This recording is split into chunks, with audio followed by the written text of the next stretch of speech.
Guys, on this special impromptu edition of War Week Boxing, we sit down with Mantequilla, Adam, Lopez. We're going to be talking about Canelo, Bud, Boots, and more. All this on the latest edition of War of Week Boxing.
Vashon Holdings proudly presents War Week Radio Chats with ring announcer Joseph Herring.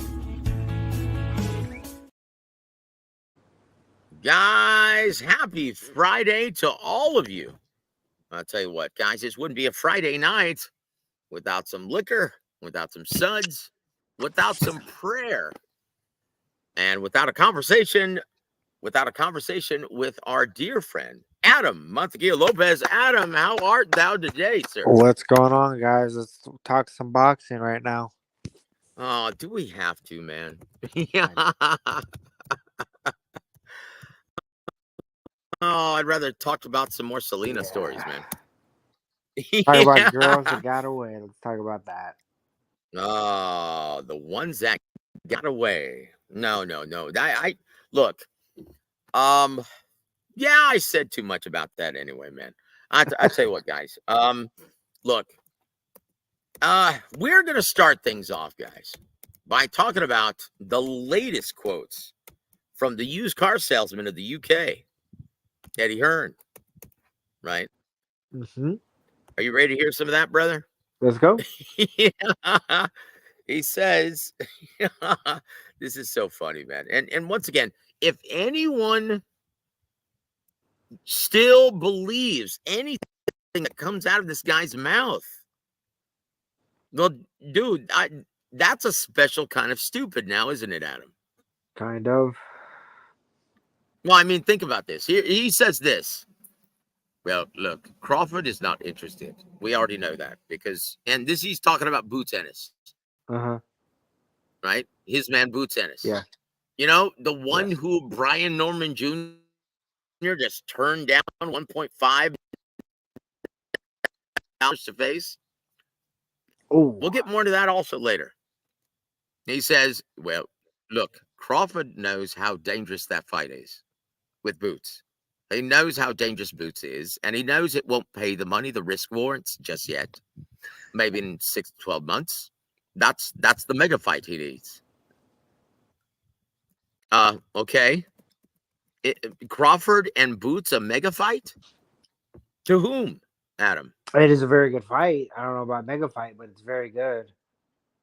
No, it's a great fight. But who outside of the diehard bubble even knows who Boots is? I don't know. Where's the demand for this outside of the diehard community? I mean, you can make it a huge event if you stage it at Madison Square Garden. Okay. Someone from Philly in New York City? It's an hour drive. It is an hour drive, but they hate each other, brother. No, it's not that bad. Why do they fight in Atlantic City? It's still the same thing. It's an hour drive. But yet Philly and New Jersey are the same thing. That's Jersey, though, brother. That's Jersey. Tomato. It's basically the same thing. Yeah. Well, this is what he said. You know, if Boots wins and beats Crawford, 100%. Too good. He's too good. He's too young, and he's too fresh for Crawford. Look at the Madrimov fight. He had 9 fights when he won his world title. Yeah. They say inexperience. He had 9 fights. It doesn't matter that Madrimov had 300 amateur fights. I'm sure Boots had over 100 amateur fights as well. And he's had 34 fights as a pro. He's ready. But Crawford won't fight. And I can't blame him. End quote. Look, he's a promoter, which means, you know what? Take anything this dude says with a grain of salt. Yeah, he's promoting Right? his guy. Yeah. Yeah. But realistically, from what you've seen from Boots, Adam, how do you see that fight playing out against a 36-year-old Terrence Crawford? I mean, he didn't look so great against Madrimov. Madrimov does have a really good style against Boots' style. It matched evenly well. But I mean, I would want to think Terrence Crawford turns on the gas, but Boots is a live dog in that fight, and I mean he's gonna give him the best fight besides Canelo. And but I feel Terrence Crawford will find a way to win that fight. But I mean, that's what I would want to see. I would want to see that fight. That's a great fucking fight. Yeah, I think everyone wants to see that fight. Yeah. But what's the likelihood of that happening? Keep in mind, Crawford, this is a guy who hasn't even, well, has an even unhealthier sense of market value, right? Mm-hmm. This is a guy who made over $17 million in his last fight. Yep. Against Madrimov. That's snooze Wow. fest, right? Yeah. So, against Boots Ennis, dude, that fight's not worth that kind of money. Once again, guys, in order for any fight to be lucrative, it has to appeal to a larger mainstream and casual demographic. Because you already know, you already know that, hey, diehard fans don't pay the bills these days. Statistically, it's already been statistically proven that diehards, the overwhelming majority of them, no, I'm not talking for anyone in our extended family in the chat. You guys are great. But it's already been proven statistically that the overwhelming majority of diehard fans illegally stream this shit. Right? And that's already been proven, guys. So the likelihood of this fight happening is slim to none. And well, Slim just left town, in the immortal words of Don King. And there it is. And there it is. So look, guys, this is not even worth talking about. And this is the only reason why Eddie Hearn is saying any of this nonsense. Because he knows there's no possibility of that fight happening. He's going to take on maybe, I don't know, Fundora. I don't know if the money's right, but there's no money in that fight either. And that's even less. The only fight that Terrence is interested in is Canelo Alvarez at this time. Because that's the only one that yields the kind of money that he's looking for. Right? Yep. And, I mean, Adam, can you blame him at this juncture of his career? No, you can't blame him. I mean, he wants the biggest fights and he wants the biggest paydays, and the biggest paydays are the most dangerous fights. So I mean, that's like if you're a hunter and you go to the Serengeti and you start shooting quail. That's a good comparison. Yeah. Seriously, man, that's how it is. Terrence is big game hunting now. And I'm not talking about legacy. Legacy only matters to fans. Mm-hmm. And right now, fans aren't footing the bill. Yeah. So he's looking at what's going to yield the biggest dollar amount, and that's it. Mm-hmm. No, now Hawker Mustang has the beat. All right. Yeah. Crawford wants that red panty night with cinnamon, or he's going to retire. A good Conor McGregor reference. Yep. Yep. Yeah. And there it is. There it is. Guys, want to say hello to our friend Eric Gomez. Well, and no, it's not from Golden Boy Promotions. Although Eric Gomez from Golden Boy is a good guy. Jesus M. Thank you for joining us, sir. Also, my brother, Anthony Manzano. Welcome to the show, sir. Hola. Hola, senor. I tell you what, man. Look, guys, and CANELO. It's funny. Look, I don't even remember what we talked about last night, really. I kind of do. We Aside touched from on the the Selena subject. story and aside from picking on Tattoo from Fantasy Island. Zipline, boss, zipline. I don't really remember what we talked about. What did we talk about, Adam? We talked a little bit about Brian Norman. Oh, Chingao. We talked Canelo. We talked yeah, we talked Canelo. We talked Brian Norman. Talked Did we Terence really talk Crawford. about Canelo last night? Yeah, no, we talked about him last night. Because I mean, he's with. Oh, the I mean, Hamburger Langa debacle. Right now. Him and Terence Crawford are kind of trying to dance. They're trying to become dance partners. So it's kind of up for We did talk discussion. about that, and I stated last night, right? And I stated that, yes. Yeah, look, guys, he's had a change of heart regarding Bud Crawford because he understands after Berlanga, where's the money at 68? Yeah, there's not. Yeah. William Skull? Limdo. Shit. Yeah. So, hey, man, how was your evening with the incomparable Babe Lopez? Babe Lopez, no, just chilled. We didn't really do anything. I was waiting for 9 o'clock to roll around because I thought you were gonna get on. I was like, all right, let's jump on the show. Well, and then I had a conversation.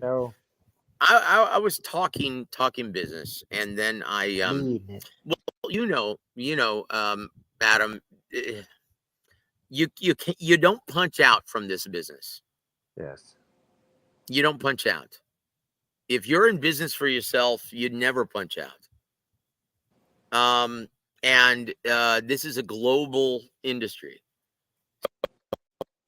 Oh yeah, you don't punch out. It's funny, and it's been an ongoing joke with Rick Glazer because he's got over 60 clients in all over the world, right? Yeah.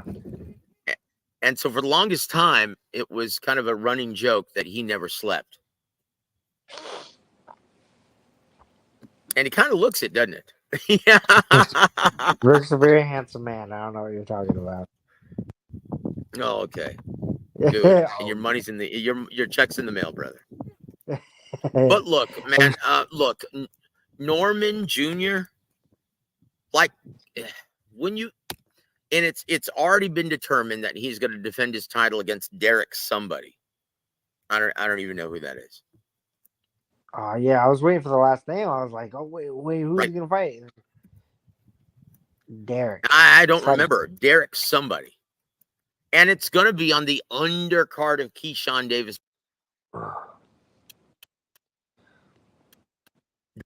Talk about from the penthouse to the gutter.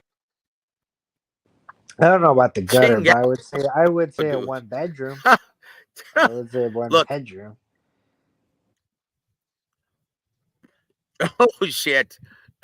Man, it's the penthouse to the project. That's a good comparison. Penthouse to project. Let's see the chat. Man, the penthouse to the project, sucker.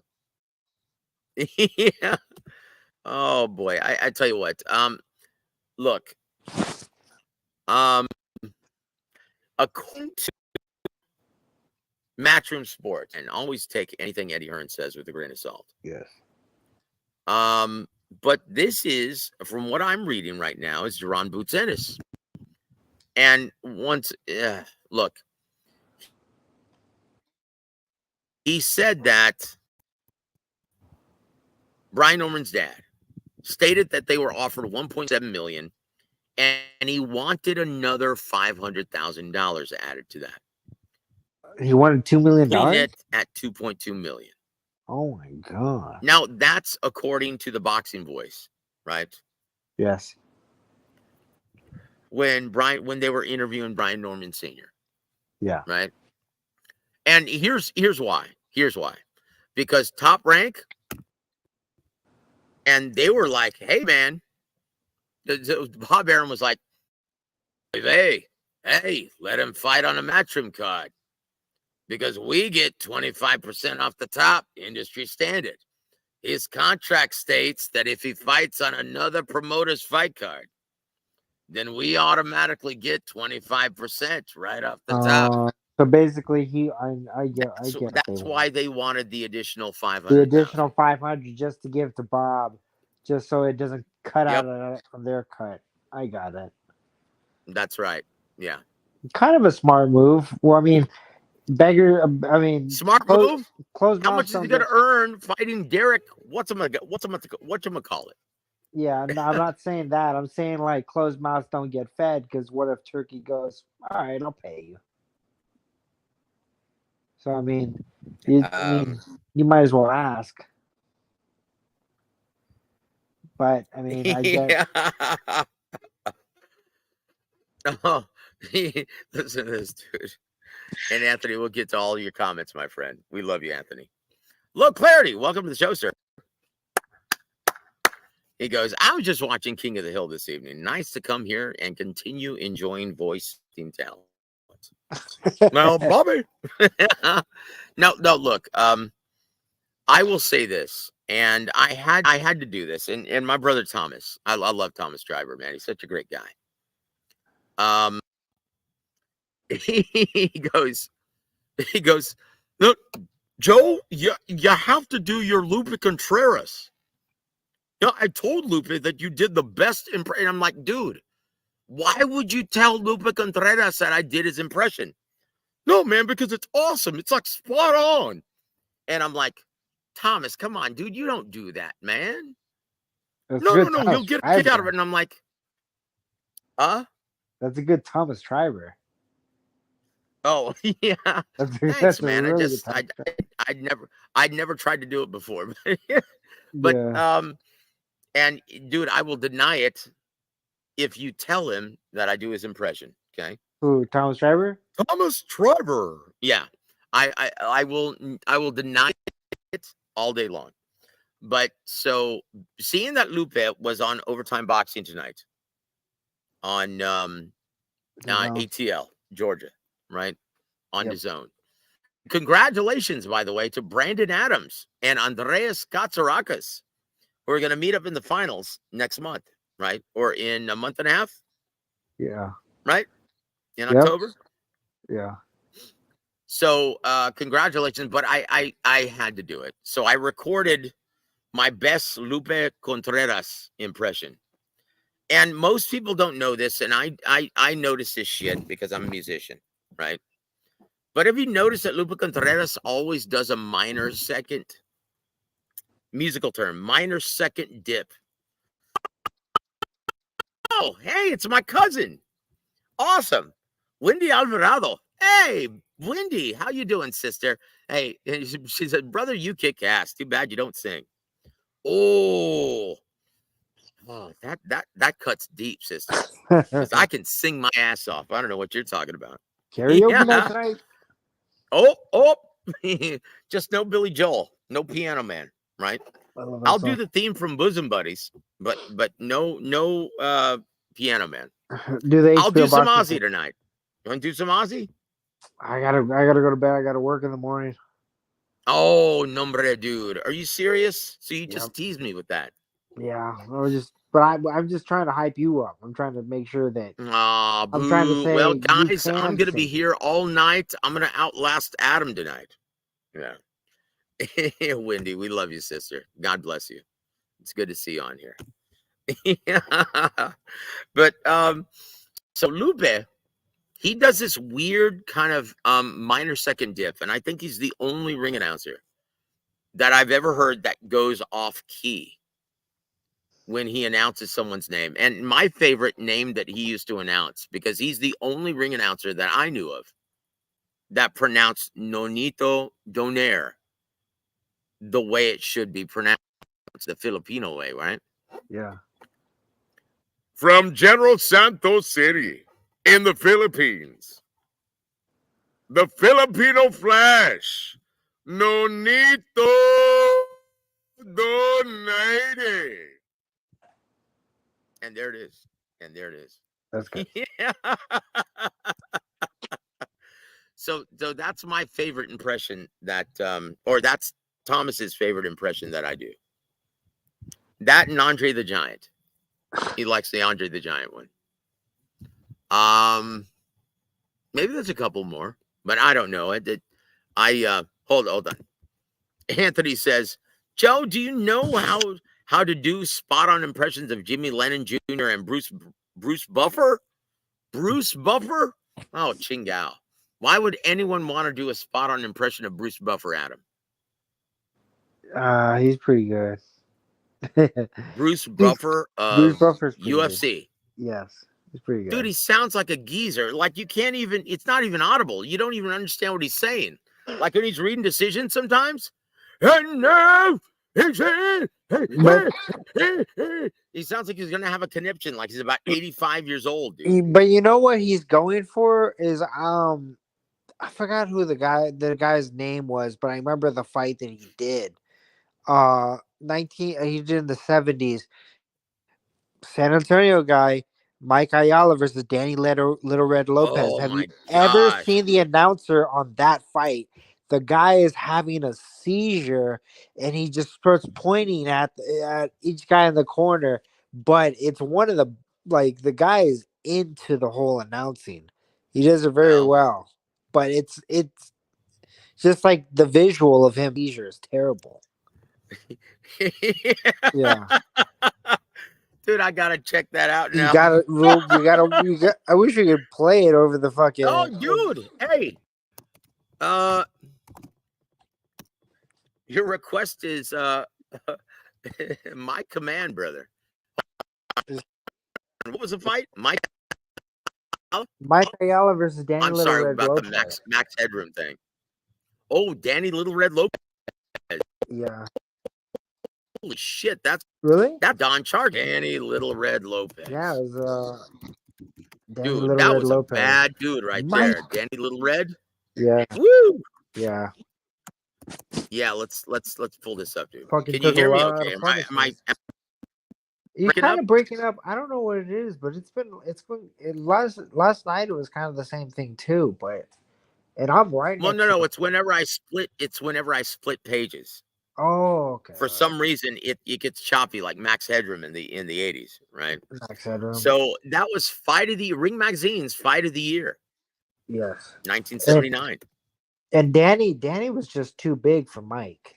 That's what it was. Danny was too fucking big for Mike, and he was going from ring post to ring post, just beating him. But por eso no mames way. Hold on real quick. Let's check it out.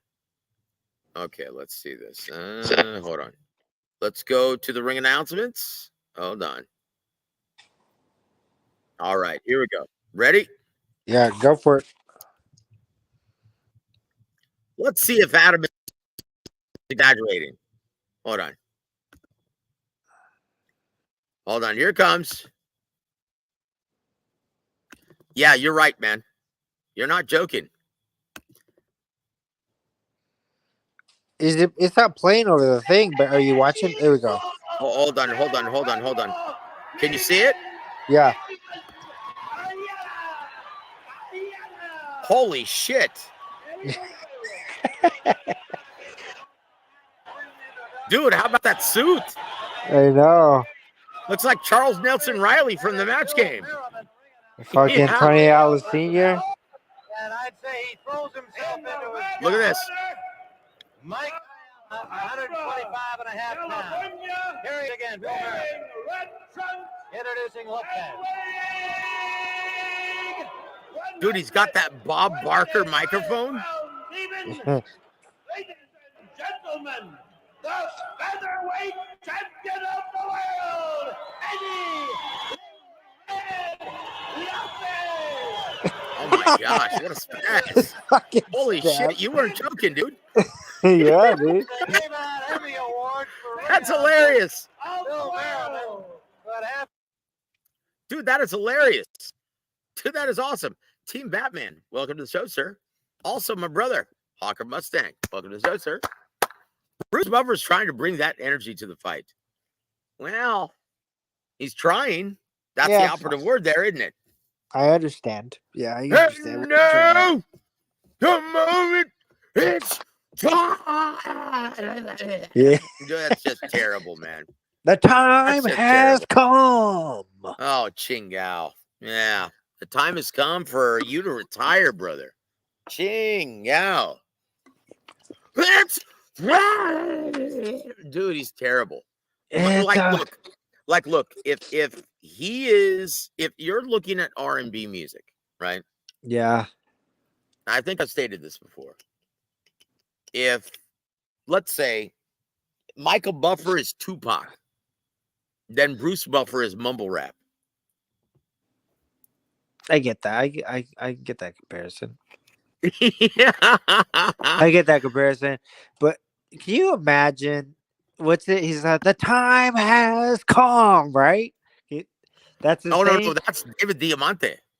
No, oh, really? I thought it was fucking Bruce Buffer. The time has come from the four corners of the world to the four corners of the ring. Oh, Chingo. Okay, yeah, all Look, right. I have Now a lot of respect for everyone who does this because it's not easy, guys. It's not nearly as easy as, oh, well, anyone can do it, right? You just read off the card and say, no, it's not easy, guys. Like you remember my ring announcing voice? Yes, very good. Ladies and gentlemen. Yeah, that's I do the low thing, and it sounds kind of cheesy when I'm doing my commentary or podcast voice, right? Because I have to do the low. I almost sound like a Telemundo announcer, right? Telemundo almost sounds like Dracula, Count Dracula. I want to suck your blood. Blah. Yeah, right. Yeah. Oh, hold on. I hear it. My brother, Big Luke. Yeah. Welcome to the show, sir. My brother in Christ. Love you, man. He says Adam knows nothing about the match game. The match game? What are you talking about? No, the actual TV dude, show? the match game with Gene Rayburn. It was one of the great game shows of the 70s. No. Don't even talk about me. Don't say that I don't know what the fucking match game is. I know fucking Monty Hall. Let's make a deal. Fucking the match game.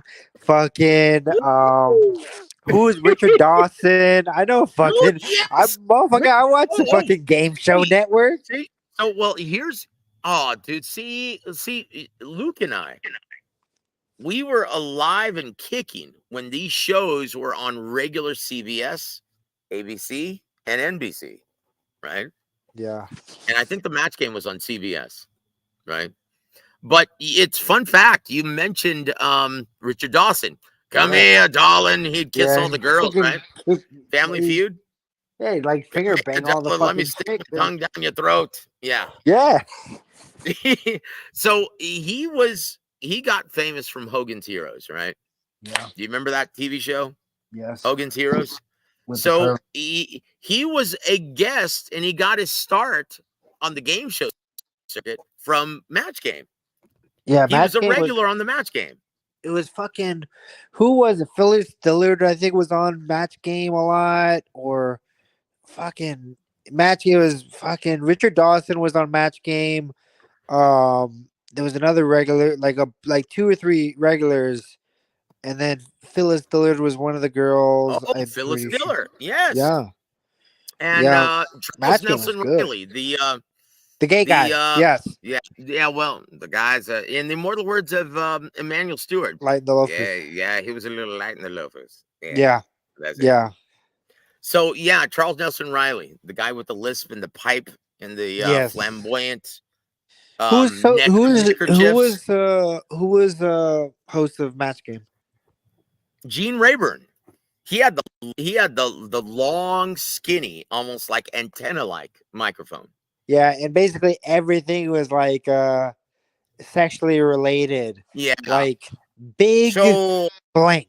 Adam comes Yeah. home and finds his wife in the toilet, and he says, "What the blank are you doing?" Yeah. Dun, dun, dun, dun, dun. Yeah. Yeah. Hold on. We got a big cock. Yeah.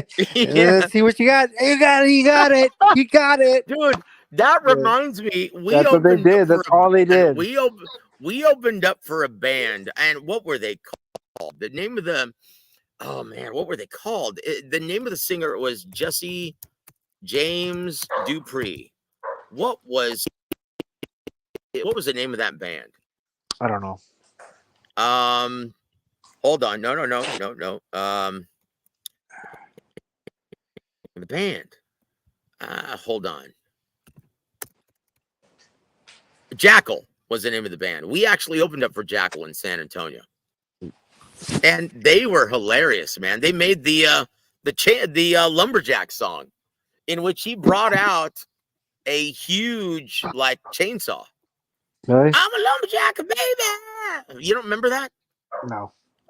Anyway, he came out and he goes, well, our label wanted us to write a love song, and so we didn't want to do it because that's just not our style.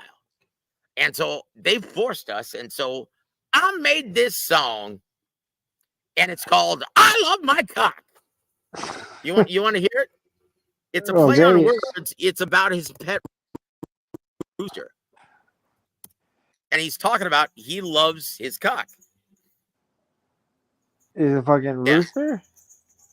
She loves my cock. Yeah, that's what it's called. It's So it's by Jackal. I'm gonna play it, dude, since we're playing music, right? play And it. once again, guys, we don't monetize this shit. We're not doing this for money. We are here for you. So you better So the listen before it song's gets called- taken off. Huh? You better listen before it gets taken off Yeah. tomorrow. So it's called "She Loves My Cock," is what the song's called. You ready to hear this? Here it comes. I'm gonna play this. Here it goes. You gotta listen to these lyrics; they're freaking amazing. I'm gonna share. This is pretty cool. Hold on, here it comes. It's in the same vein as AC/DC, Big Balls, right? Yeah. Did you guys hear it? Yep.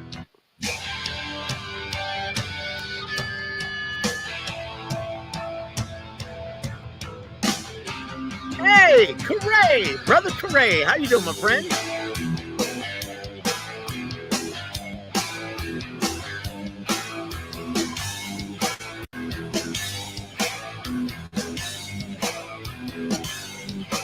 Sitting down on the bar stool, she's waiting on a jerk. And this reacts the way he looks to put his ass to work. And you know she's been all around the block. Got a doctor, lawyer, even tried a job. But she loves my cock. Loves my cock. Loves. Yeah, so that was it, dude. Yeah. Stupid ass song, dude. Yeah, Oh god. for that band, right? Yeah. Yeah, we opened up for that band. It was packed house. Yeah. But guys, it's a pleasure to introduce these gentlemen to the stage. Hey, the more the merrier, right, Yes. Adam? So first of all, I'd like to introduce my brother from another mother, Adam, or Anthony Manzano from Florida. What up? How you doing, Hola, sir? hermanos, ¿cómo estás? Going on? Oh, Donarda. Yeah. And so I'm gonna also introduce a gentleman who needs no introduction, but I'm gonna give him one anyway. One of the most entertaining boxing commentators on YouTube on the planet. my brother, Corey Bradshaw. Whoa, From what Smith up? Bucket. How you doing, my Hey, friend? hey, What up, salute Craig? to War Week Radio. Salute to my guy Joseph Heron. You understand me? One of the best in the business. You know who I get a lot of my knowledge from, especially when it come to that sweet science. Yeah. Well, I tell you what, we're in luck because we are here seeking the counsel of our dear friend, one of the funniest, naturally funniest men I've ever met, and a badass in the ring, Mr. Adam Montequilla Lopez, brother. So if you have any questions for Adam, let him fly. But I tell you what, guys, there's a lot to talk about, and we're going to switch back to boxing. Oh, we were right? talking about ring announcers, Joe, before you switched. Yes, You Anthony. switch Yes, it up. Anthony. In you and Adam's honest opinions, who is the best ring announcer when it comes to announcing Canelo to the ring, or when he's already in the ring and they're getting ready to the fight? In your guys' honest opinion, who is the best announcer when it comes to announcing Canelo? Well, when you Let me think answer, about Joe. it, no, go ahead, correct. Go ahead, correct. Jimmy Lennon Jr. That's my Yeah, opinion. yeah, Look, he is. you know what? I'll say I don't think Lupe Contreras. Look, I love both those guys. Those guys are in the Mount Rushmore, in my opinion, of ring announcers, right? Adam, who do you think, brother? Who do you think? Thomas Driver is the greatest ring announcer of all time. No, in the context of announcing Canelo. I love But my announcing brother. Canelo, I think right now, if you say David Diamante, I'm gonna smack you across the screen, brother. never. But I would You say, can't stand David for some reason. I would say Jimmy Lennon, like Corey said, he's like Jimmy Lennon Jr. has the best voice because his voice takes you back to the 1930s. He's got that sing-song method of trying to ring announce. Yep, it's like Saul Canelo Alvarez. Yep, it's awesome. Like Lupe, like that minor second dip kind of throws me off. And once again, it's a musical thing. Like you expect, like the way I did Jimmy Lennon right there, it was perfectly in key, right? But Lupe, hecho en México, el gran campeón, Saúl Canelo Alvarez, where he kind of goes off key, and it kind of throws. I think he does. He does that on purpose. I think to annoy people. Well, look, I'll tell you what he does to annoy people. Look, look, if you can't come up with a great catchphrase, don't do it. Like, just do what Jimmy Lennon does. And it's time for the main event of the evening. And Thomas Driver's the same way, right? Yeah. It's the main event of the evening. And can you do a Michael Buffer? Look, he's got the greatest catchphrase of all time besides yours truly, right? And Adam, you remember my catchphrase, right? No, which one was it? Oh my gosh, you don't remember? I don't know. If I can, but I had too many times. Come on. Yeah. So here's mine. Damas y caballeros, es hora de puros chingazos. That's mine. Yeah. Damn, Joe, that was awesome, man. You can't. Oh, thank you, my friend. But you cannot use that. You cannot use that in New York, though. You can only use that in Texas or they Arizona, don't get what it means, Mexico, right? California, huh? They don't get what it means. They're like, what the fuck? No. Puros chingazos doesn't mean shit in Puerto Rican. In Dominican or Puerto Rican. Yeah, it doesn't. That doesn't mean the same thing, right? Yeah, understandable. It means like when you say puros chingazos, that means you're gonna do the old Quashimoto, right? The horizontal mambo. That's what that means, right? Really? Yeah.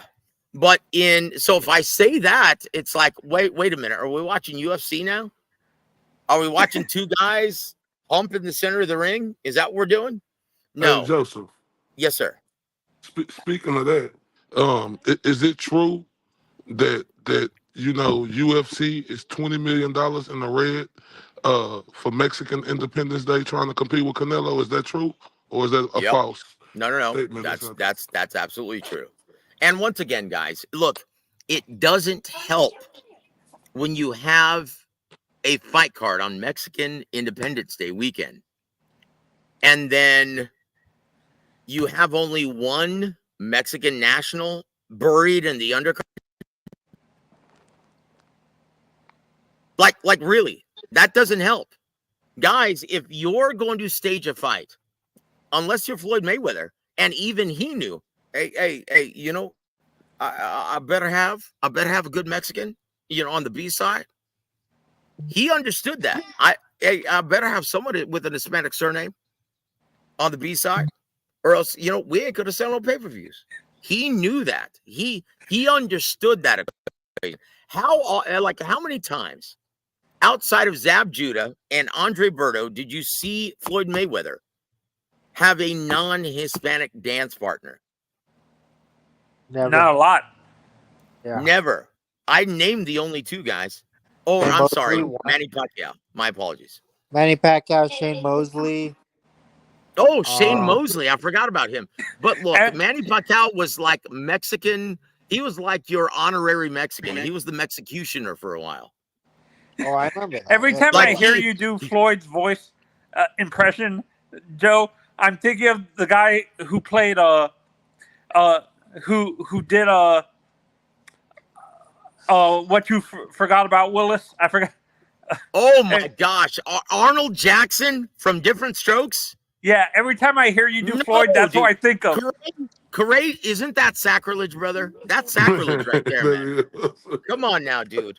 Dude, you're talking about little what's his name? What you talking about, Willis? Yeah, what was his real name? Not Arnold Jackson, the character he played. What was I his don't name? know his Gary I can't- Coleman. Gary Coleman.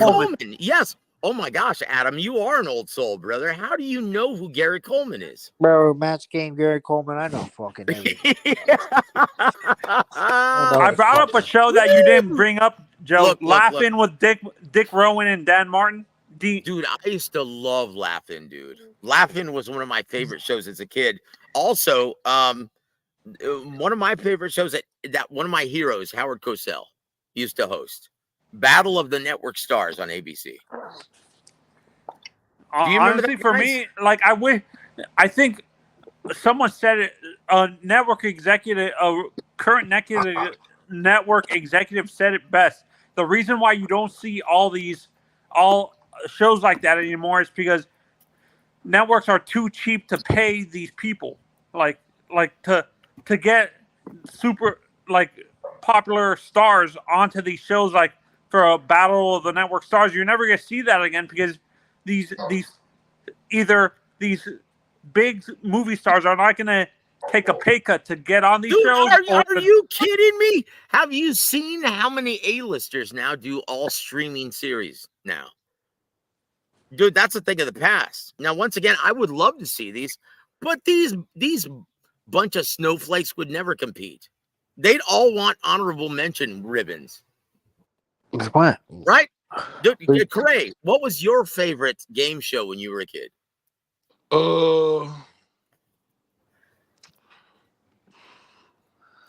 I guess probably Wheel of Fortune, because that's what everybody was watching in the house. You know what, dude? Pat Sajak and Wheel of Fortune. Do you remember the first host? See, I'm old enough where I remember when Wheel of Fortune first came on, and it was hosted not by Pat Sajak, but Chuck Woolery of the Love Connection.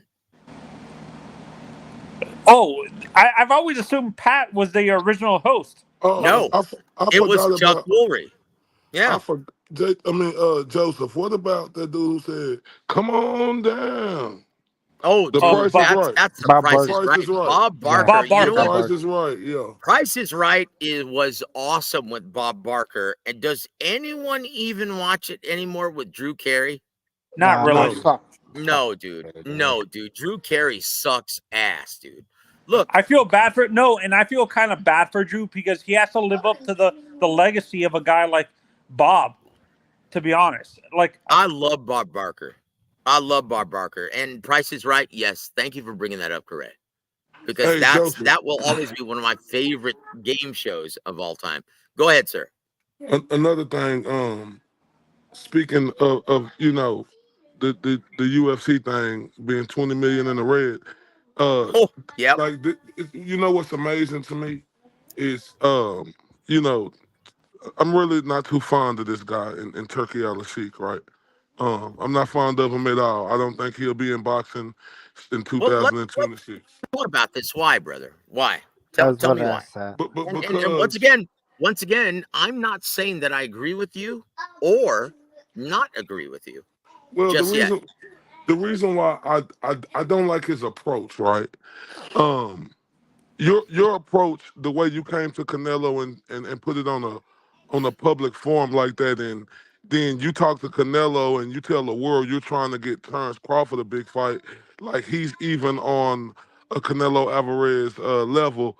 That's what deterred me from him, right? And another thing that deterred me from him was just ultimately took a lot of respect from me from this guy. Is him teaming up with UFC, right? For this Mexican Independence Day UFC that they're putting on. He teamed up with them to try to, crash Canelo party, but that just showed everybody out there, one of my biggest moments, the biggest fight I ever been to was Canelo Alvarez versus Liam Smith here at Cowboy Stadium. And like for Canelo to able to just, crap on them, all I think of is the song they always play with Canelo, Viva Mexico, Viva, Viva Mexica, Viva, right? So so I love like it. I so and it's I so love it. it's so satisfying, Joe, as a boxing fan, right? Like I told everybody about Turkey, like, yeah, it looked good at first what he was trying to do, but this guy started feeling himself a little bit too much,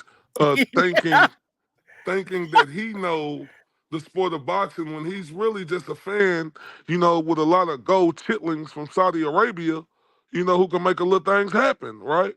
But I just don't like Yeah. his approach. I just don't like the guy, Joe. I don't Well, like him. well, look. I will say this: you don't have to worry about him in the American market for long. In my opinion, his last event in the American market is going to be in this. Well, well. He doesn't have anything scheduled in the American market. In my opinion, he's one and done in the American market. Look, let's just be honest. He lost his arse in LA. Let's just be honest, guys.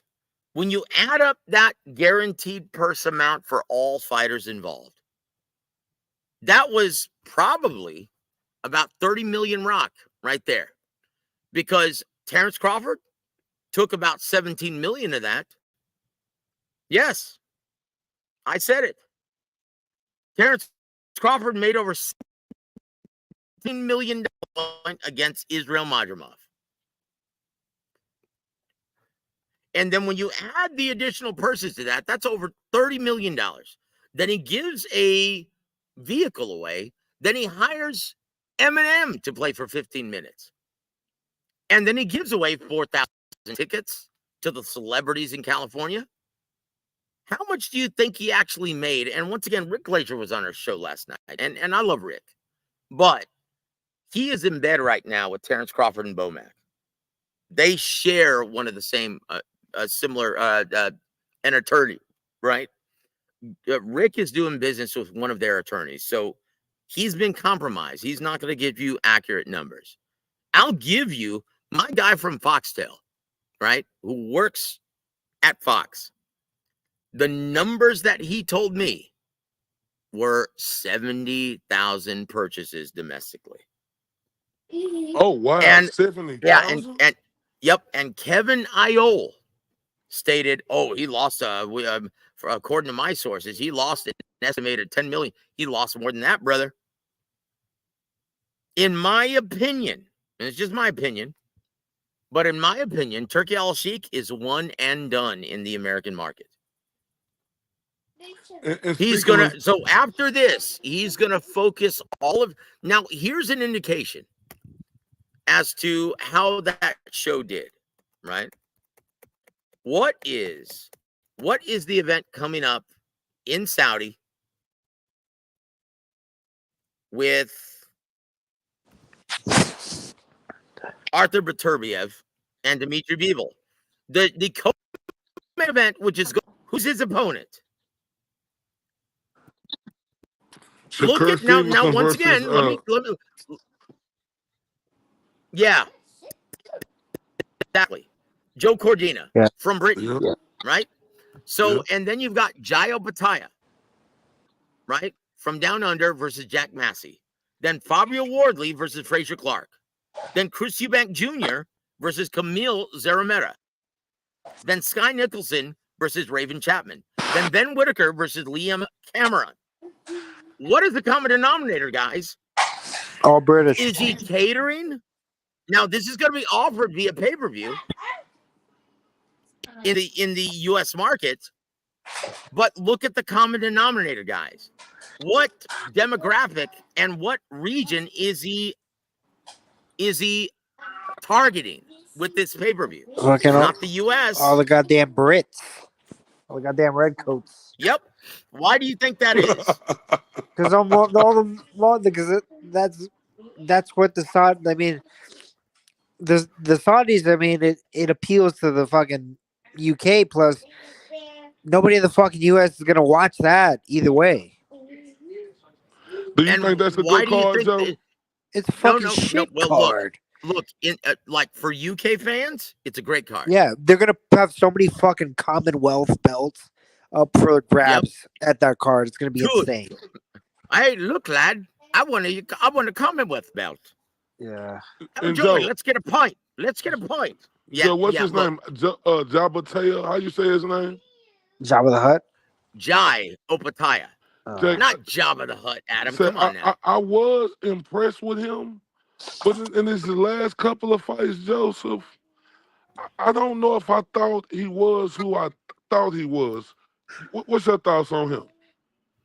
Look, Jai Opataya is the real deal, but look, you underestimated even an old Bradis, right? Marius Bradis, right? Yep. Because look, even though he was what 50 years old when they fought the rematch, look, that guy can still crack and that guy can still take a punch. So once again, judge slowly, guys. This is boxing. Okay. Judge slowly. Okay. And this is why fans, and this is why this is an old adage, as old as boxing itself. You're only as good as your last fight. Yeah, fans adhere to that, but that's not the reality. Judge slowly, guys, because styles make fights. And look, these are some tough motherfuckers. Yeah. These are some bad, tough motherfuckers. But I will say this, though, guys. Why do you think he's catering to a UK crowd? Because they're the ones going to buy. Exactly. Thank you. Exactly. Look. When you stage a great fight card in LA and you make a $7 million gate, but how much did he make in pay-per-view? He lost his ass, brother. Yeah. He lost his ass. And so do you think he gives two shits about what the American fight fans think about this card? No. He couldn't get, he's like, well, wait a minute. Like, I've heard that the fans are the real bosses of boxing, but is that really the case when they're not financially supporting the product? Are they still the real bosses of boxing? No. Dude, like, if you're stealing the product, because everyone saw the fight, right? Everyone saw Crawford stink out the joint.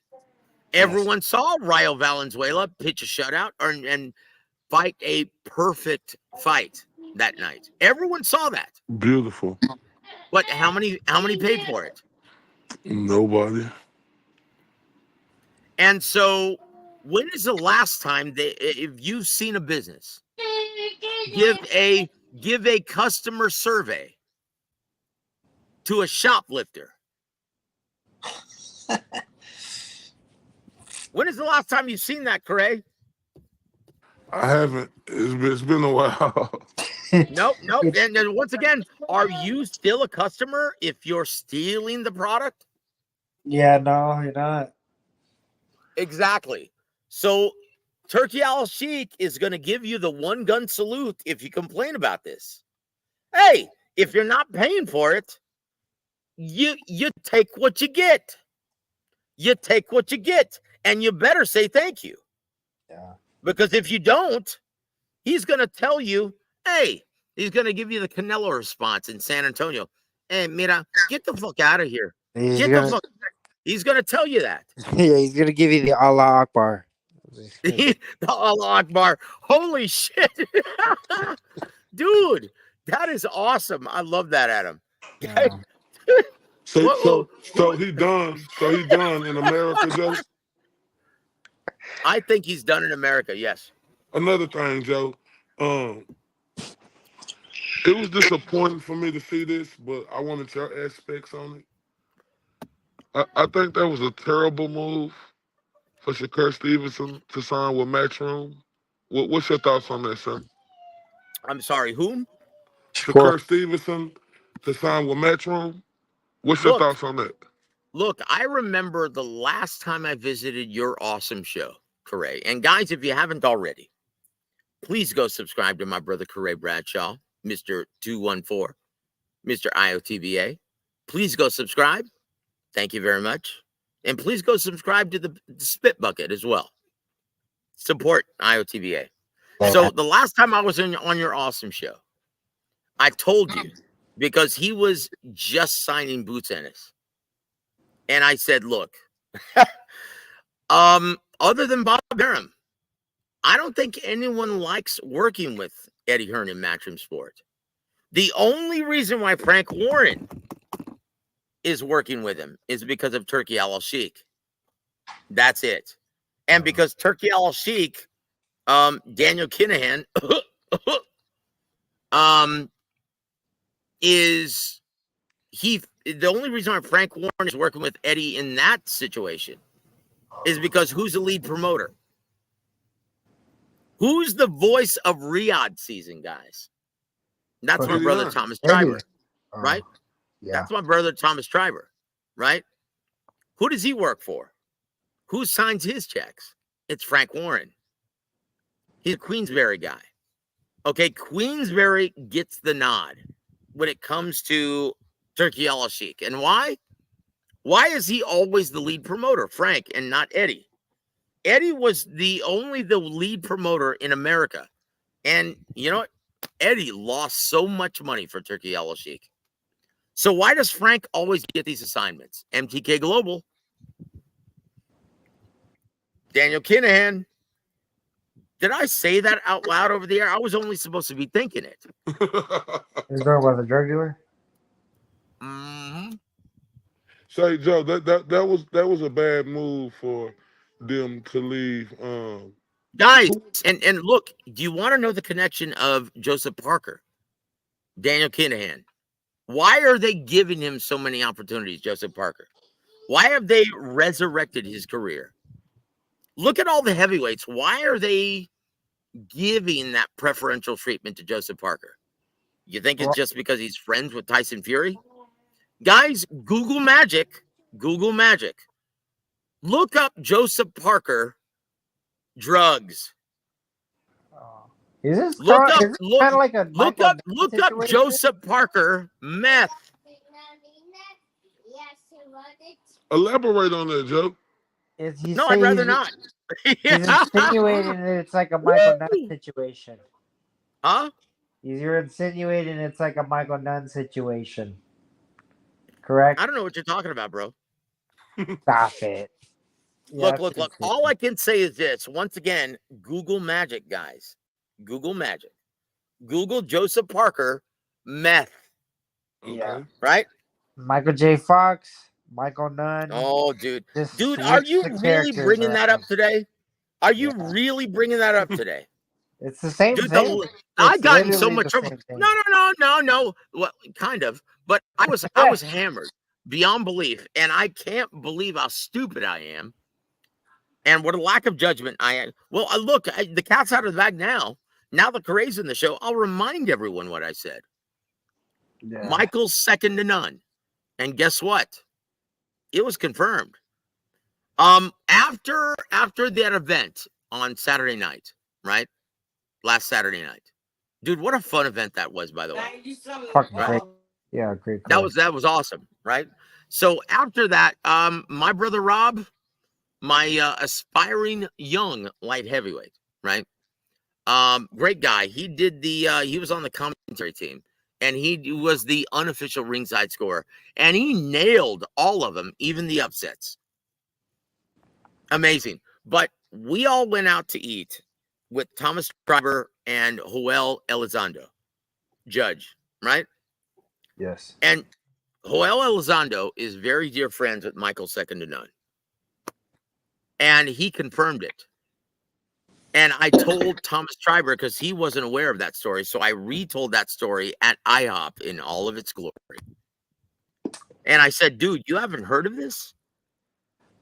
I said, look, Michael second to none, everyone knows that he was arrested and he was sent to the Hoosgow for 25 years because he refused to roll over on who he was pushing drugs for, right? Yeah. Once again, he was a mule. And most people don't realize that it was a big thing for actors to have points on certain fighters and to be co-managers of certain fighters. And this goes all the way back to Frank Sinatra, Nat King Cole, Ryan O'Neal, and Michael J. Fox of Back to the Future fame. He took an interest in boxing as well as something else. Michael second to none was busted because he was a mule for Michael J. Fox. Marty! Yeah. Yeah. So it's like the Yeah. same thing with Justin Parker. Yep. And so that's the same thing with Daniel Kinahan and Joseph Parker. Why do you think Joseph Parker is getting such preferential treatment in this heavyweight tourney, so to speak, You gotta make it up. with Riyadh season? Yeah. So guys, if you didn't know, now you know. So And there Joe, it is. you do agree when I say that was a terrible signing, Shakur going to Metro? Yes. Oh my gosh. Dude, who the now I'm gonna do my Conor McGregor. Who the fuck is Eddie Hearn have at lightweight? Yeah. So once again, he's promising them the sky. Well, look, I could get you $5 million for Joe Cordina. And then I'm going to get you William Zepeda. And then I'm going to get you Javante Davis. 3-fight deal. Okay, so how much, if he's getting paid $5 million rock to fight Joe Cordino, who got knocked the fuck out in his last fight, and he's moving up in weight, and he's getting $5 million to fight that guy. Oh, he moving How up to much is he? 140? Oh, no. How much do you think then he's going to demand Shakur Stevenson after making $5 million rock to face stiff Joe Cordina? How much money do you think he's going to demand to face William Zepeda? Fuck him. How much does he want? He's demanding $5 million to fight Cordina. So Jesus M, thank you for hanging with us, my friend. He says Hearn said 2 fights. Yes, 2 fights after this one. 3-fight deal. Joseph, Right? I think Zepeda, I think any top fighter who fights Shakur, they're in the driver's seat. Because when I look at the Williams Zepeda, like Shakur, if you want to fight me, right, because you like excellent fighter if you love the sweet signs, but you bring nothing to the table. Correct me if I'm wrong, Joseph. Don't you think Zepeda hold more weight in that Well, fight? look. You're not William wrong. Zepeda, look. Adam knows he's in this business as well. So we'll consult Adam in just 1 second. But William Zepeda is all action, and he's a fan-friendly fighter. But how many tickets does he sell, Adam? None. He couldn't sell at my living room on a Saturday night, brother. Shit. And look, It doesn't matter. It's risk versus reward. If he's getting $5 million to fight Joe Cordina, he's going to demand at least twice that much to fight William Zepeda. Is there any money left over to pay William Zepeda? No. And now, look at the third fight of that 3-fight deal. We're going to get Gervonta Tank Davis. Holy shit. How much money do you think Shakur's going to demand to fight Gervonta Davis when he's not a ticket seller outside of Hackensack, New Jersey? Hoboken. Hoboken. Hey, how about Poughkeepsie, New York, brother? Joseph, another question. I know I'm going a lot of subjects. I just want to know what you think. Dude, so honestly, you see the problem that Boots is having right now. Look, after paying him out $3 million to fight David Kardashian, right? Or Avanesian, whatever his name is, right? I've just paid him $3 million to fight David Avanesian. How much do you think he's demanding now for a fight, a unification bout, even against Brian Norman Jr.? So everyone is talking about right now, oh, well, Brian Norman Jr. is turning down $1.7 million. Okay, well, no one's talking about how much Boots is getting. Yeah. Why do you think there's no money left over for Brian Norman Jr.? Because Boots is probably asking for and demanding $5 million rock, just like Devin Haney, just like Boo Boo Andrade, just like Gennady Gill. Dude, the list goes on. Just like Danny Jacobs. When is Eddie Hearn going to learn that paying out inflated purses never ends well for the health of the sports? It makes it virtually impossible to put together the best fights. Judge, I rest my case. Speaking of purses, Adam, let me ask you this, right? All right. Yeah. I know I seen the WBO order Sebastian Fundora versus Terrence Crawford 30 days. Now, this is my take, Adam, and I want to know your thoughts. Kick his ass, Seabass. I think Sebastian Fundora drops that belt. And he ain't dropping that belt just because he's scared of Terrence Crawford, because I don't think that in no type of way, right? I think the bigger money fight is with Errol Spence, even though people may think he done, but he just lost one fight. And the thing about fighting is, when you have a big fan base, Earl been gone for a while. His fan base want to see what he's going to be able to come back and do. And I think a fight with him and Sebastian down here in Cowboy Stadium makes more sense with than him fighting Terrence Crawford. What's your thoughts? Strategically, that's the best move they can make. I mean, that makes perfect sense to me, because guess what? You got Terrence Crawford, who we got to say he's number one pound for pound, or at least in the top 3 best fighters on the planet. He had a shitty performance against the guy at 154, but he is still dangerous. But I mean, you could either potentially get the bigger fight in a bigger venue with Errol Spence, who isn't what he used to be. So it's bigger payday, bigger eyes, more eyes, bigger venue, and then also less dangerous opponent. What's your thoughts, Joe? It makes perfect sense. I'm sorry, I was taking a Vader test. What'd you guys ask? What'd you guys say? Go for it. I said, in my opinion, I think Sebastian, even though the WBO ordered them to make that fight, I think Sebastian Fundora That's hilarious. Drops that Go belt, ahead. and I think he fight Errol Spence because I think that's the bigger fight, and it just makes more sense. Look. And look, he doesn't have to drop shit. And why? Because Terrence Crawford isn't going to be interested in that fight. I did a video about that. Correct me if I'm wrong, but didn't they already try to enforce that, mandate that? Yes. What was the end result of that? Nothing. Nothing. And why was that? Because there's no money in that. Look, Sivas Fundora is a great guy. I love that guy. His entire family is all class. Love those guys, even though he's got Coke bottles for glasses. Right?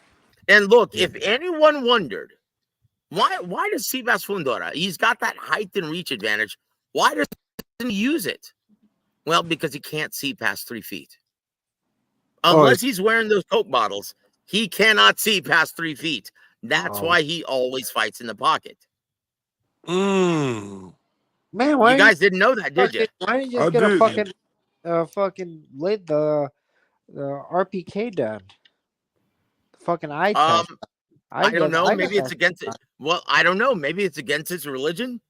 I don't know. Yeah. Like you would think, why doesn't he just get the laser surgery? Yeah. Yeah.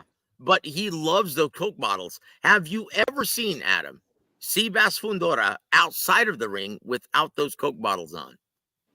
I had glasses for a long fucking time, and then I finally got the surgery, and it'd fuck you up for maybe a good 6-7 months. But then, I mean, Yep.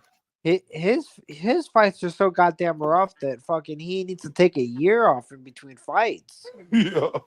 Well, Yeah, he he's pretty gonna, much he's gonna has. He fucking pretty war much has. every fucking fight, dude. Well, So, he I mean, pretty much has. He yeah, pretty so much has. Well, look, I will say this. Going back to that, it's all about, once again, if it makes dollars, it makes sense. yeah. This fight does not make dollars. It does not make sense in the mind of Terrence Crawford.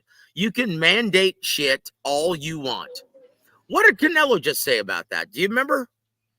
Corey, did you read what Canelo just said about that? Did you hear what he said?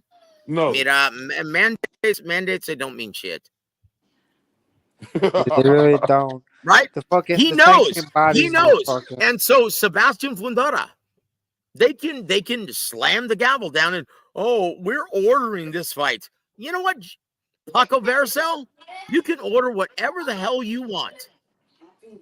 If the fighters don't want to adhere to that, there's not a damn thing you can do about it.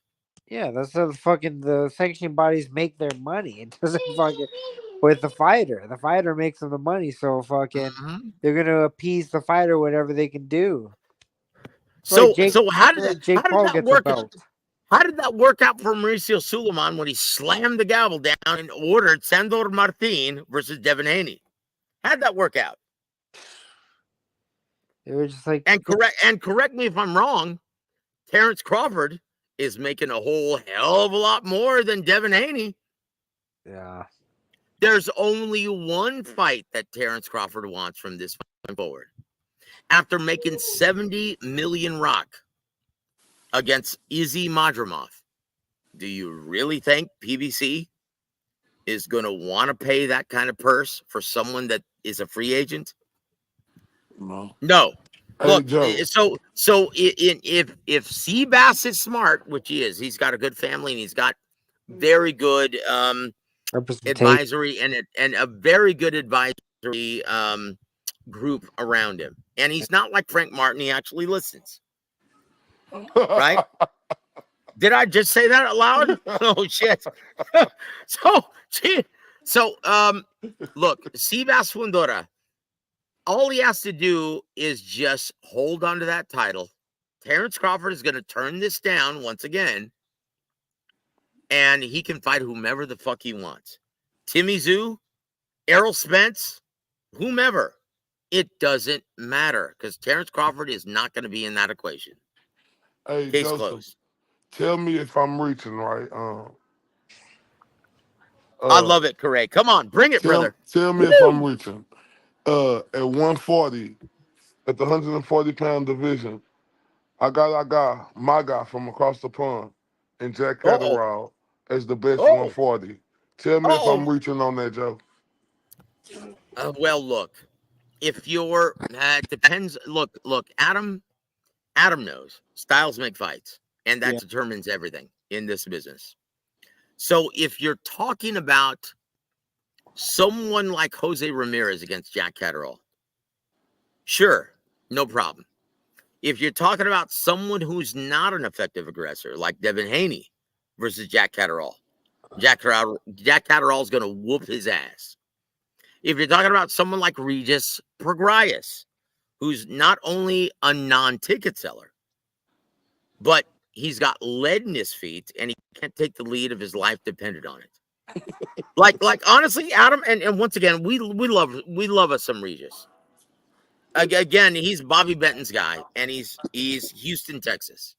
Regardless of what Eddie Hearn thinks, oh, we're gonna put him in a homecoming in New Orleans. No, he's been fighting out of Houston, Texas his entire career, you damn limey. Yeah, you Did I just say that out loud? I wasn't supposed to. I'm sorry. Yeah, you limey bastard. Yeah, limey bastard.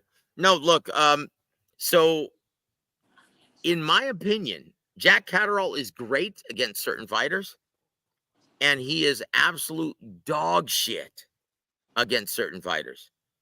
Against Pitbull Cruz, yeah, he's great. Yeah. Against Teofimo Lopez, not so much. Right? Okay. Oh, So you shit. think- I just got a text from Thomas Driver.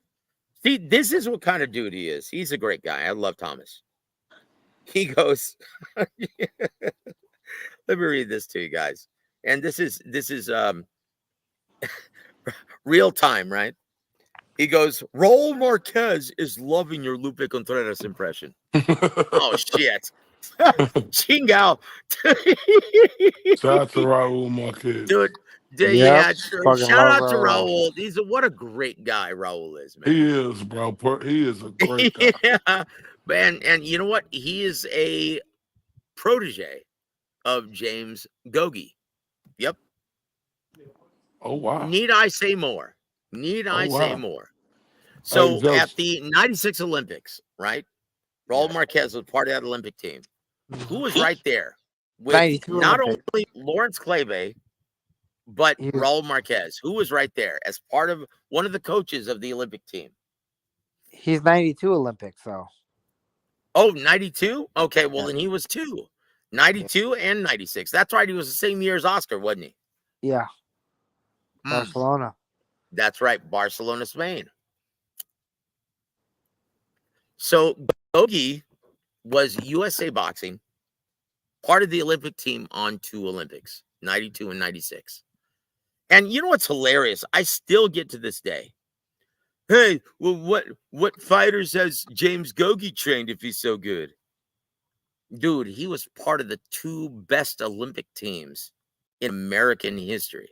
92 and 96. Like, think about 96.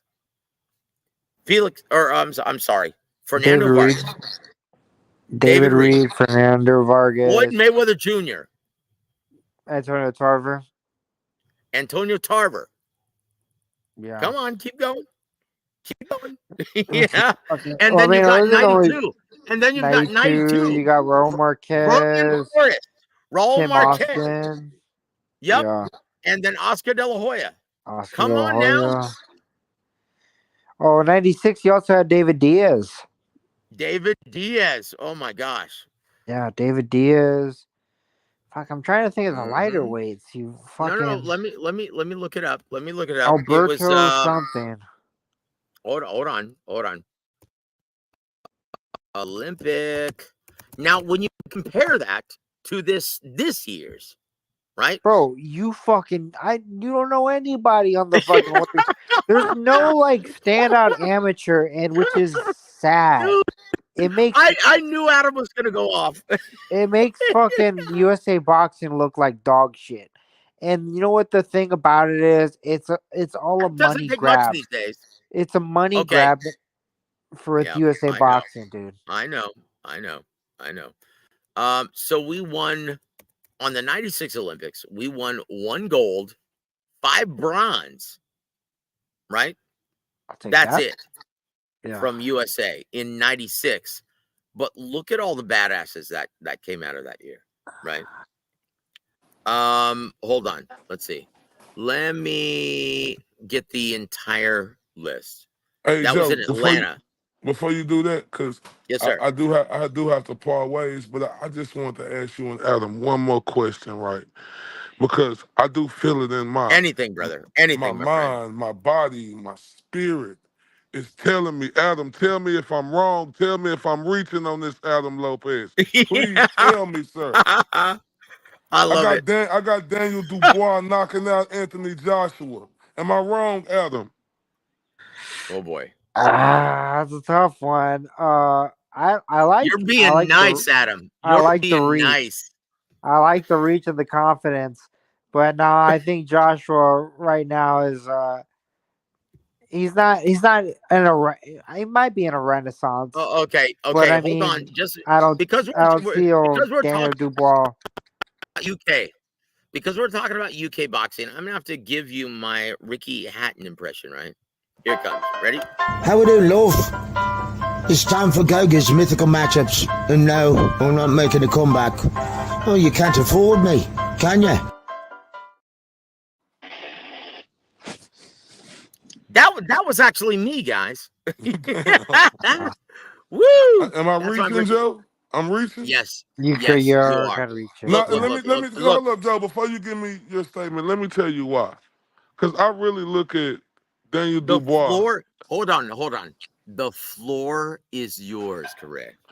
I truly look at Daniel Dubois as the real undisputed champion of the world. I know everybody gonna be like, Daniel Usyk. I love it. Yes, I bring know it. everybody gonna be like, Woo! how, Corey, how, Mr. 214? That was a legal body shot he hit him with. Did the ref say it was a low punch? Yeah, we can't cry over spilled milk. But everybody's seen what happened.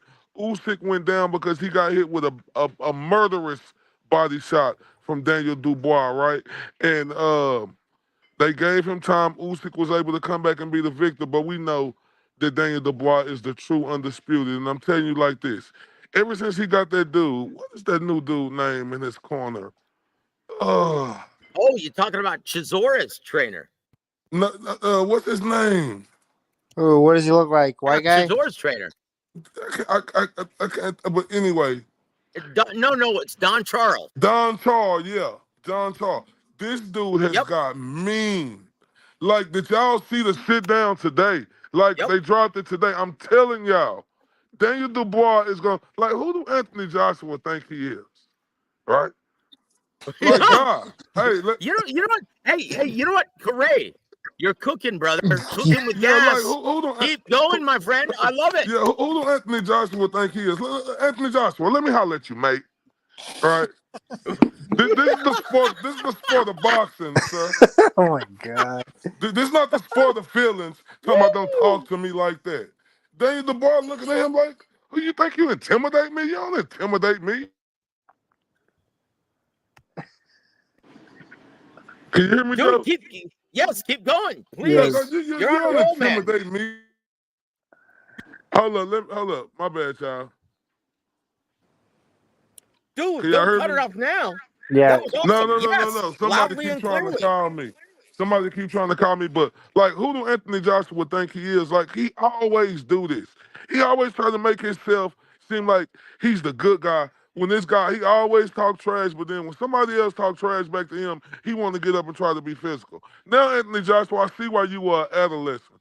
Because instead of having a grown-up conversation, you always let your fists do your talking, sir. That's why I got Daniel Dubois, trust me, the true undisputed champion of the world, knocking Anthony Joshua out within 8 rounds, Joseph Herron and Adam Lopez. Wow. And I like the guys, confidence. Yeah. on that note, guys, if you haven't already, please go subscribe to my brother, Corey, Mr. IOTBA, Mr. 214. Yeah. Guys, please go subscribe to my brother. And you know what, Corey? Dude, have an excellent evening, brother. I know you have to run. That was awesome. Yes, Thank you, man. that was awesome. I love it. I love it. Woo! And Hey, you know what? Joe, when You y'all just coming back cranked. on?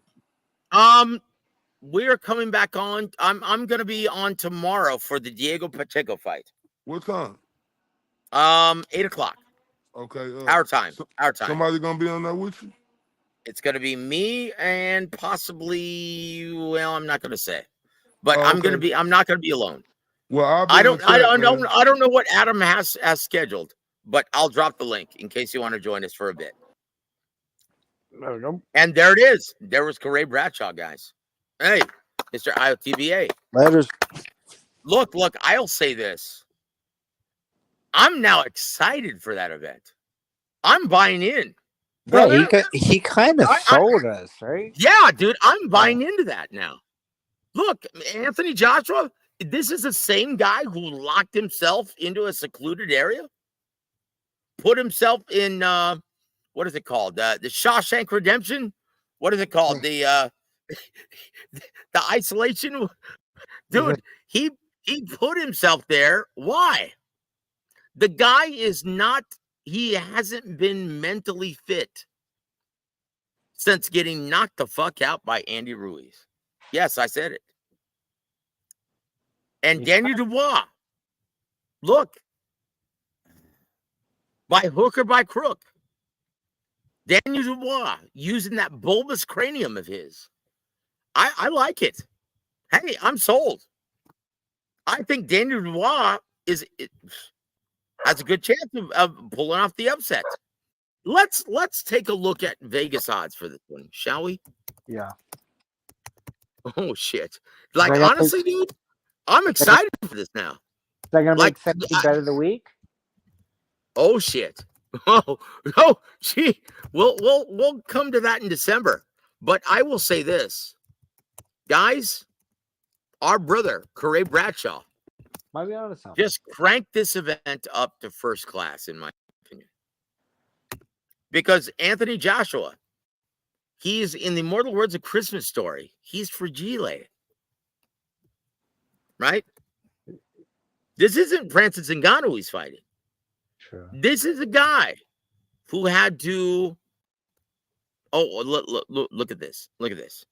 So, according to our favorite book, the Bet MGM out of Vegas, Anthony Joshua is a minus 450, and Daniel Dynamite Dubois Triple D is plus 333. Wow. You know what, brother? You know what, man? I'm gonna have to. Oh, I'm gonna have to throw down some cool green. Yeah, on Daniel Dynamite Dubois.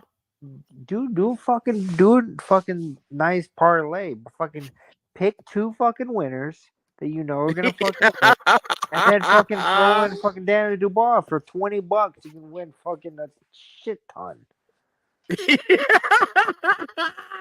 Betting strategy by Adam Lopez, and there it is. Dude, I tell you what, I'm excited for this event now, and my brother Thomas Triber. He's going to be there doing the ring announcing.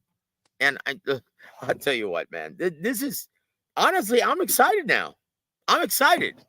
This is cool. You know I love this. I've always wanted to do. I've always wanted to go to London, and I've always wanted to get one of those fucking Guy Ritchie fucking suits that they always wear. I've always wanted to get that. Get like a tailored suit from London. 2 smoking barrels, baby. Yeah. Woo! I tell you what, I love this now. Like, honestly, I'm excited for this event. Like, dude, and I love my brother Corey, man. I've been working with him since goodness, back on the old Block Talk days. That was back in Qingdao when I was still playing music with Red IV. Wow. You want to see something really cool before we let you go, Adam? Because we know you have work tomorrow. Yeah, I'm going to show you something really cool, man. And I'm sorry I'm getting that Max Headroom thing, right? It's stuttering again. A little bit, not really. Yeah. And it always does that. Let me show you something. This is really cool. I'm going to show you some you'll hear some high metal vocals. This is fucking cool, dude. You'll love this. This is something from the 80s. Do you want to hear an original, or do you want to hear me singing some screeching metal vocals via cover? Go for it. Just show me which is. Okay, so this was our gig at the Barbacoa and Big Red Festival in May of 2019. While I was looking for some gigs from me doing commentary for a promoter friend of mine Yeah. because I'm gonna be doing some commentary for various promoters. Yeah. I found this, and this is fucking cool, dude. So here's us at the Barbacoa Big Red Festival in San Antonio, Texas. Let me see if I can get this to play. Okay, here we go. All right. Let me get your opinion on this. Adam. Oh shit. I'm waiting for this to come on. Ching out, dude. It's not playing. Hold on, brother. I know. I'm sorry, man. We'll make this, try to make this as quick and as painless as possible. What time do you have to get up for the UP or the US PS? I wake up at 6:25. Well, that's still later than me, man. I'm old, dude. I wake up every morning at 5. Nice. Yeah. Isn't that amazing? Yes. Okay, hold on. Let's see. It's not coming up. Let's try this again. Okay, come on now. All right, here we go, baby. Woo! This is Vastway, right? This is me 5 years ago. Well, I'll show you. Here it comes.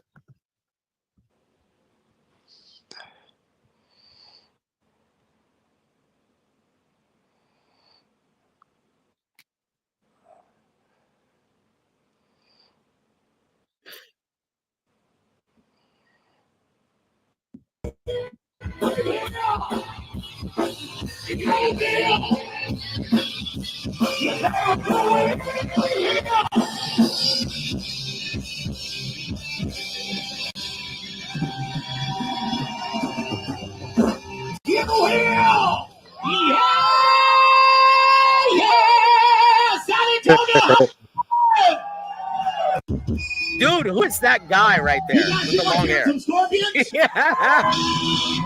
Let me introduce you to a maestro on guitar, Mr. Black Thunder, Mr. Walter Alexis!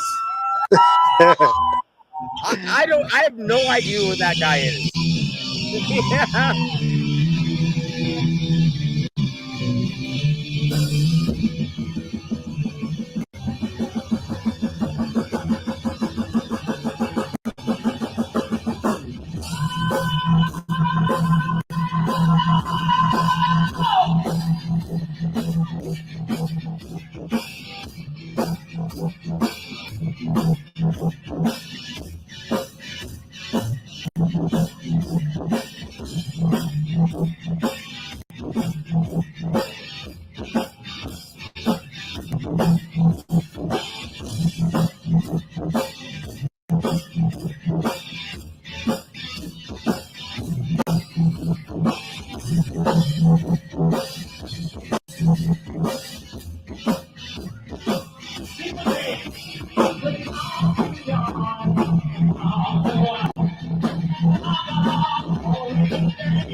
So anyway, crazy. I used to do that shit. Pretty Yeah. good. Yeah. That's cool, right? Yeah. Yeah. Yeah, I used to sing that stuff back in the day, man. That's good shit. But anyway, guys, well, look. Before we let you go, Adam, we need to say hello to our dear friends in the chat. Oh, let's see if he gets it. Okay, hold on. Here it is. I want you to answer this question. This is fucking cool. all right. This is Hold on. Let's see. Where is it? Okay, hold on. Okay. No, that's not it. Okay. Let's do this one. Joe, and let's direct this towards Adam. Adam, how do you rate Joe Martinez as a ring announcer? Mm, he's all right, but I'm not too familiar with his work. I know he's on a couple Golden Boy cards. Uh, not the bigger ones. He's Make good. some noise if you are ready. Yeah, Yeah, that's him. no, I'm not a big Joe Martinez guy. I mean, I respect him, but I mean, I'm not. It's not Thomas Triber. Yeah, right on, Adam. I love you, Yeah. man. Here comes Joe, and let's direct this towards Adam. Adam, who should be on The Price is Right if not Drew Carey? Price is Right. You Hey, know, man. I was about to fucking say, you know who's fucking great at game shows? And Wayne Brady. I was gonna say if you say Roseanne Barr, I'm gonna kick your ass, dude. Roseanne Barr is pretty silly. I like her kind of. But I'm saying, like, as far as game show hosts, Wayne Brady is fucking good. You talking about Let's Make a Deal? Yeah, Wayne Brady's good, dude. I like Wayne Brady. Look. I'll tell you who I was gonna say, Oh, and you already said it. who? Joe, who should be on Price is Right? Thomas Triber.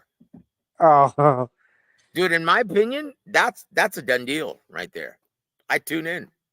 Thomas Triber. you know what I've noticed? A lot of fucking ring announcers, very, very witty and very, very silly. Yep. Like Lupe Look, Contreras, one of the fucking quickest wits I've ever dude, met in my he's life. hilarious, and he's He's such a great, nice yeah. guy, and he's so affable. And once again, Thomas is the same way.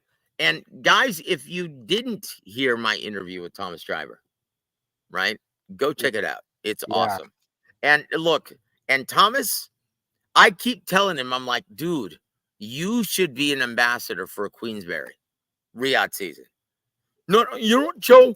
I like my job as ring announcer, and I don't like to blur the lines. That's what he says to me. And I'm like, dude, are you crazy? Dude, you've got a great personality. You're fucking hilarious. Like, why aren't you doing more? And he never responds. But honestly, I think he would be great. I could see him interviewing people. Exactly. Right? Yeah. And who's the guy who does it currently? And once again, I don't want to cast aspersions. But the guy who's lighting the LOPEZ, doing it now, Who? honestly, I think Thomas would be much, much better. Yeah. In fact, I'll say this now. I think Thomas and I and Adam should be the official podcast of Riyadh season. Oh, That's what I think. dude, fucking inshallah. I am all for that. Yeah. Let's fucking get that. Let's I get that knew you were Riyadh going to say season. that. Inshallah, bro. Dude, seriously. Like, seriously. And Thomas, I've been planting that mustard seed in his brain. And he's like, you know what? That's got some legs, Joseph. And I'm like, fuck yeah, it does, dude. But, you know, you can't use a bad language. That's what And he I'm like, could oh, do. okay. He could do that. Okay. I think Deals off then. Deals off Yeah. then, brother. Because I can't imagine Adam with a clean vernacular. I probably could do it. I probably could work clean, but I'd have to be like incredibly clever. It won't be nearly as effective. Yeah, I'd be like what do you call it? It'd be like God damn it, the comedians fucking I could work clean. It'd just be really hard for Excuse me. Well, look, Jesus M. Let's get to it. Let's answer our gentleman, Jesus M. His questions. Right. Wait a minute. Okay, here it goes. Jesus M. Not Jose Chavez. And welcome to the show, sir. But no, Jesus M. Dubois more rugged now. Well, look, I'll say this. He definitely has the confidence. He's standing up, dare I say, getting in the head of Anthony Joshua at this time. Yeah. Am I speaking out of place, Adam? You're not. The only knock on him is he's so slow, dude. compared to Anthony Joshua? Yes. Yes. But look, lower that cranium, put that Evander Holyfield battering ram right in Anthony Joshua's chin, and he can win this fight. Dude, look what happened in the Philip Ergovich fight. Corey really sold it. Yeah, dude, Correa sold it. He I'm sold it. sold. Yeah, I'm seriously. kind of sold I'm too. Dude, in the immortal words of the monkeys, I'm a believer. I am, dude. I am. Seriously. Yeah. Hold on. Joseph, you're full of it. Crawford is a flop. Dude, when did I say that he wasn't? Yeah. Dude, that's just being gay, to be honest. Hold on. Joe, how do you rate Joe Martinez a ring? I think we already answered that, right? Like, honestly, I love Joe Martinez, but the craziest thing, like when you talk to Joe Martinez, Adam, when he's not on the mic, does he sound like a ring announcer? I'm not really sure. Like Not really when you hear him talk, he almost sounds like Rick Glazer. Like, and it's crazy. And then when he gets on the mic, he sounds like gold. Yeah. He sounds great. Dude, I love it. Dude, Regis has regressed big time. Boxing Lifer, thank you, man, for being here, brother. God bless you, my friend. Look, hold on, Alberto. Welcome to the show, sir. My brother in Christ, Alberto. Thank you for joining us. I like Joe's mood today. He's calling it how it is. Nice. Big Rick is rubbing off. Well, look, guys, if I'm not hosting, right? If I'm not hosting Gogi, if I'm not hosting Big Rick, and I'm not hosting Ronnie Shields, do I ever not tell it how it is? Nope. We just shoot the shit. We just shoot the shit.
Dude.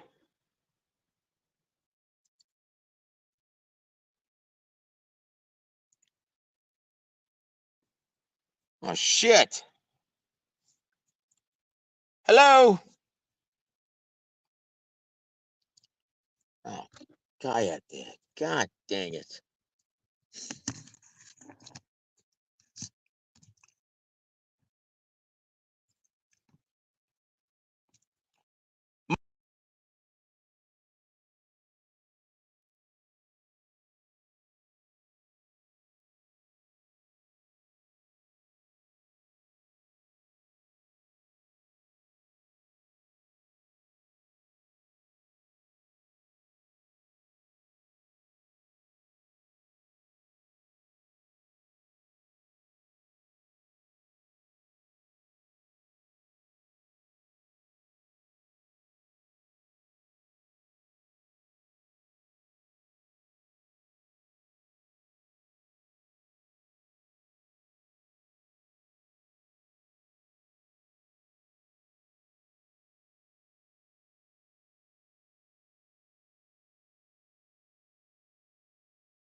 Oh, hold on. There you go. Can you guys hear me? Oh shit! Hold on. Oh. Okay. Can you guys hear me now? Oh, there it is. Okay. Very good. Chingao. Adam, I think, is gone for the evening.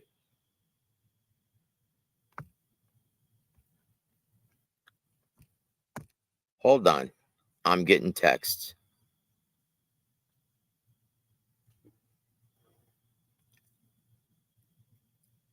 All right. Guys, can you hear me? Okay. Chingao. I'm getting an echo now. Guys, I guess this is as good a time as any to hold on. Da, da, da, da. Okay. Yeah, I agree. The U.S. Postal Service has not been good to him.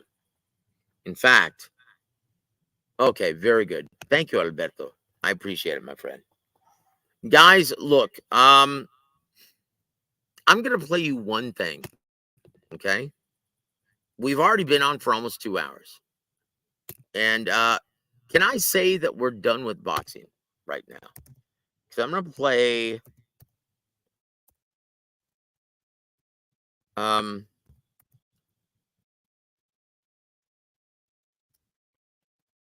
this is, I hope you can hear this, right? We're gonna close this out.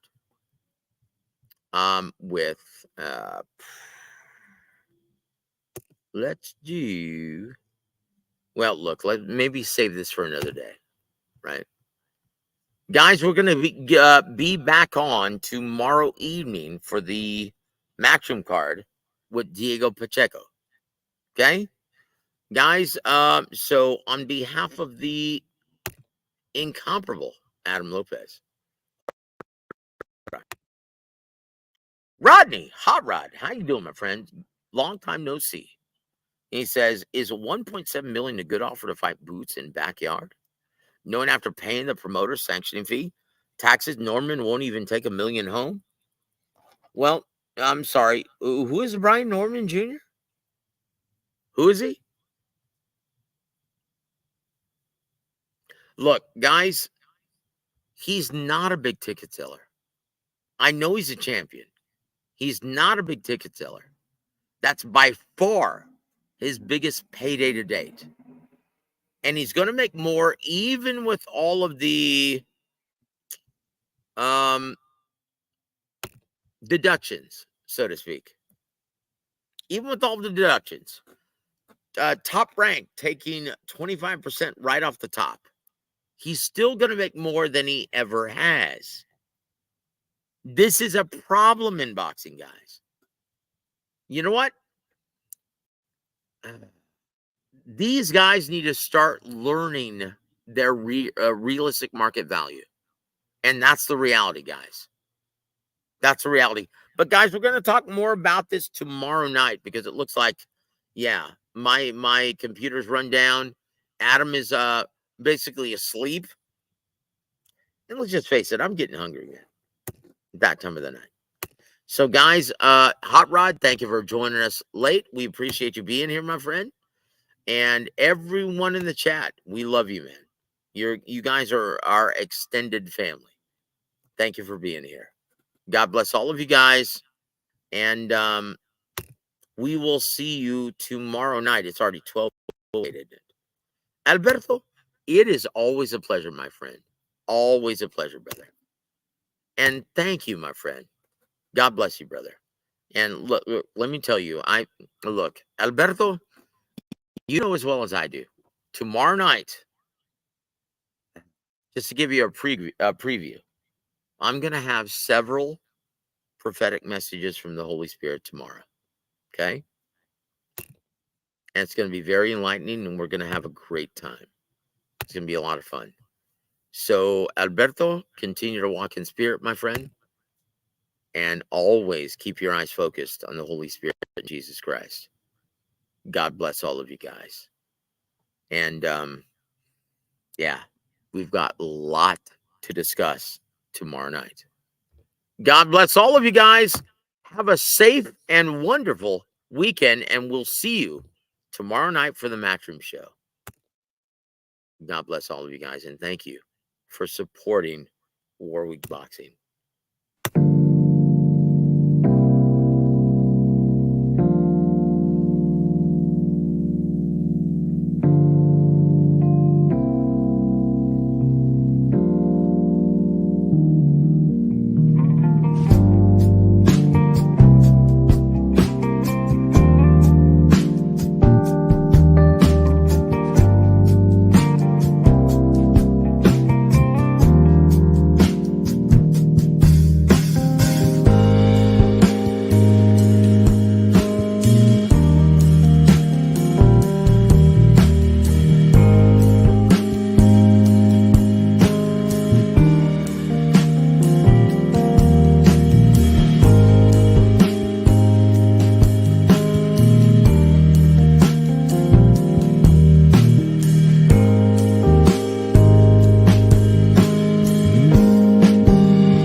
Affordable Dentures proudly presents living legend and elite level trainer Ronnie Shields.